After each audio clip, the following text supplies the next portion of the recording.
Bonjour les amis, bonjour frères et sœurs en Christ.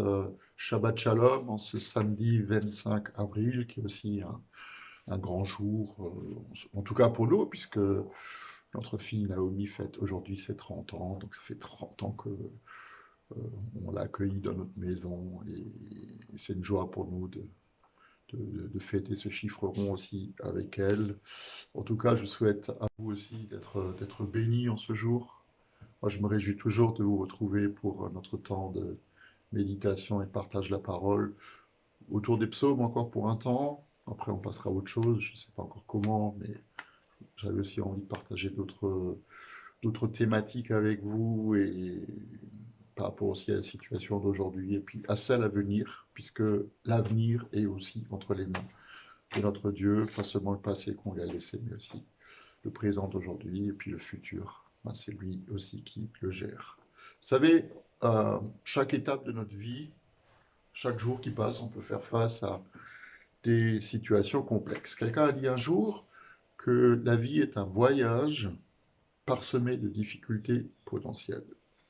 Je peux répéter la phrase si vous avez envie. Puis si vous n'avez pas envie, c'est pas grave. Je vous le répète quand même. La vie est un voyage parsemé de difficultés potentielles. C'est un peu comme le film, je ne sais pas si vous l'avez vu, Forrest Gump, que la vie c'est comme une boîte de chocolat. On ne sait jamais, en ouvrant la boîte, sur laquelle on va tomber. Et ben, nul ne sait effectivement ce que la vie peut nous réserver. Et nul ne sait, si ce n'est le Seigneur qui tient tout entre ses mains, de quoi sera fait demain. C'est un peu comme un enterrement que j'ai fait un jour dans un village près d'ici. Et à la fin des enterrements, j'ai toujours l'habitude de prier pour le suivant, celle ou celui qui suivra le défunt ou la défunte dans la mort pour qu'il puisse se préparer aussi à rencontrer le Seigneur. Et puis à la sortie du culte, il y a quelqu'un qui m'a interpellé, qui m'a dit, j'espère, puisque vous avez prié pour ça, j'espère que je ne serai pas le prochain. Et puis il l'a dit de manière assez sarcastique comme ça. Et puis 8 jours après, il était mort. Donc ça remet aussi un petit peu les choses à leur juste place. Ça amène aussi une réflexion sur notre propre existence, puisque, comme dit, on ne sait pas vraiment de quoi demain sera faite. Alors, comme la vie est pleine de bonnes, de moins bonnes surprises, j'aimerais qu'on puisse partager aujourd'hui, et puis sans doute lundi encore, un psaume que j'aime beaucoup. Alors, je vais parler des enterrements parce que je le cite souvent aux enterrements, mais ce n'est pas une raison. Je crois que c'est un psaume adapté à toutes les circonstances, à savoir le psaume 121. Le psaume 121, c'est un chant démonté, donc c'est un cantique, c'est un psaume qu'on lisait quand on allait au temple.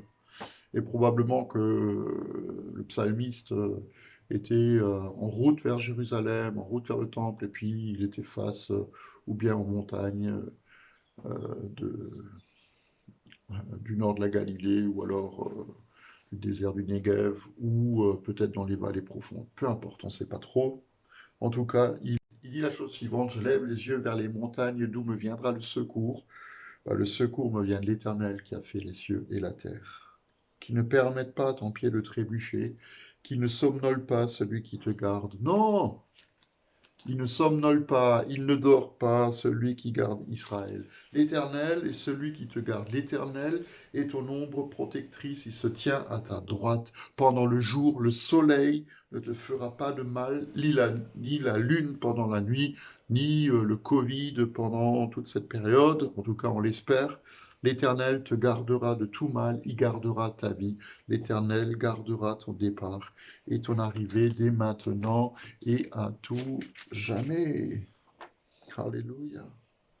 C'est un psaume, je l'ai dit tout à l'heure, qui est adapté à toutes les situations et dans toutes les circonstances de nos vies, qu'elles soient joyeuses ou qu'elles soient moins drôles. On- la question se pose, vers qui se tourne notre regard? Et je crois que c'est un théologien qui a dit un jour que quand on est dans la difficulté, notre regard, il peut se tourner dans quatre directions. Et les quatre directions sont les suivantes. C'est le regard vers les autres, où on attend de l'aide, on attend du secours. Euh, c'est aussi le regard intérieur vers soi quand euh, on veut rassembler ses propres forces. Et ça fait penser aussi à la parabole du fils prodigue, ou la parabole des deux fils, ou alors la parabole du père et de ses deux fils de l'évangile de Luc, où Jésus nous raconte cette histoire du fils cadet qui prend l'héritage de son père et qui s'en va dans une terre lointaine où il va tout dépenser, se retrouver dans la misère. Et puis à un moment donné, il rentre en lui-même pour s'interroger par rapport à sa vie, et puis il réalise que dans la maison du père, c'était pas si mal que ça. Et donc, il rentre en lui-même, il se parle à lui-même. Ben, c'est aussi ce regard qu'on est invité à avoir. C'est pas seulement regarder vers les autres, mais regarder aussi en soi. Et puis après, il y a le regard vers Dieu. C'est le troisième regard, c'est le regard vers Dieu. Quand on n'a plus de solution, souvent ça arrive, hein. Les gens le disent, ben, je ne sais plus à quel saint me vouer. Ben, alors on se tourne vers Dieu. Et franchement, c'est pas une mauvaise idée. Vraiment pas. C'est regarder vers Dieu. Et puis il y a le quatrième regard auquel on pense pas toujours, mais c'est aussi le regard vers l'avenir, c'est le regard vers l'avant que le Seigneur nous donne quand il nous montre et quand il se révèle qu'il est celui qui est avec nous. Et moi je prie, franchement je prie qu'on puisse sauter les deux premières étapes, le regard vers les autres et le regard en soi, pour se tourner, nous tourner tout de suite vers notre Dieu, vers le Père du ciel. Et un de mes versets préférés, beaucoup le savent, c'est Hébreux 11, verset 6, où l'auteur aux Hébreux, il nous dit que sans la foi, il est impossible de plaire à Dieu. Il faut que celui qui s'approche de Dieu,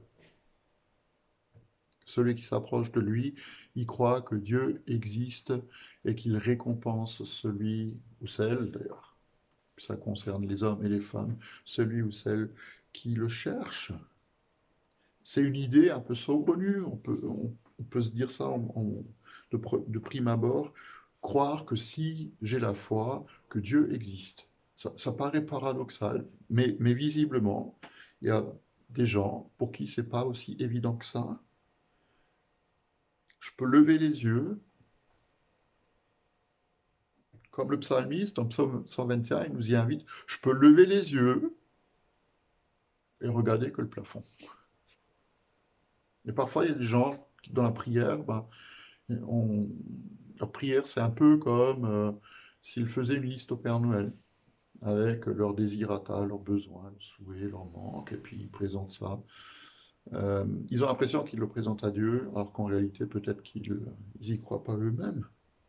Alors, c'est pas une critique, hein, c'est pas un jugement non plus. Mais cette idée-là, euh, elle existe aussi dans le psaume 121. Il ne dit pas autre chose, le psaume 121. Je lève les yeux vers les montagnes. D'où me viendra le secours? Ce qui vient des montagnes, ce qui vient des vallées, des cieux, de la terre, des autres. Ou alors du aide-toi, le ciel t'aidera. Ça, c'est aussi un mot d'ordre qu'on entend parfois. Où est-ce que l'aide va venir de Dieu? Le regard extérieur du psalmiste vers les montagnes lui fait croire que ce sont elles, ou les autres, ou la société, ou le patron, ou le maire, ou le pasteur, ou le médecin, ou l'éducation qui vont lui donner le secours. Mais peuvent aider, c'est vrai. Peuvent contribuer à ce que les choses aillent mieux. Et alléluia, merci pour eux. Mais parfois, on est déçu.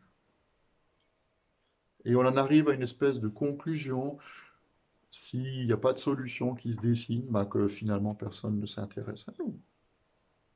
Mais ici, dans le psaume 121, il y a une question qui est posée, je lève les yeux vers les montagnes, d'où me viendra le secours? Bah, le secours me vient euh, pas des autres. Il ne vient pas non plus de moi-même, hein. On peut entrer en soi, je l'ai dit tout à l'heure, c'est ce regard vers l'intérieur. Et on vit quand même une période et une époque extraordinaire où on souligne qu'il faut chercher en soi les solutions. Il faut s'aimer soi-même, il faut croire en soi-même, il faut ne compter que sur soi-même.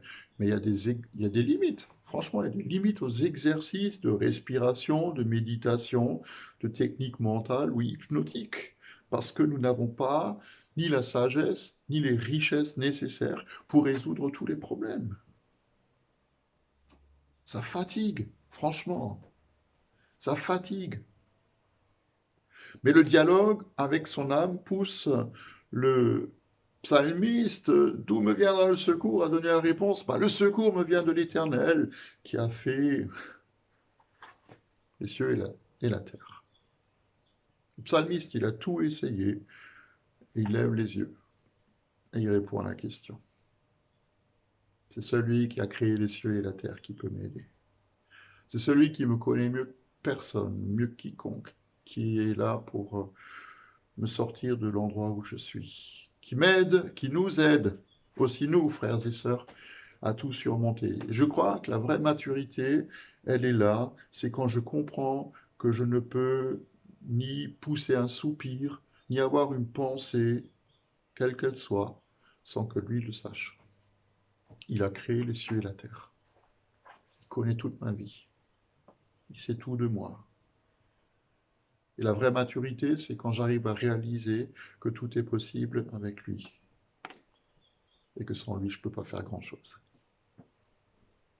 Alors merci Seigneur de pouvoir toujours compter sur toi, même si les montagnes, les vallées profondes sont là.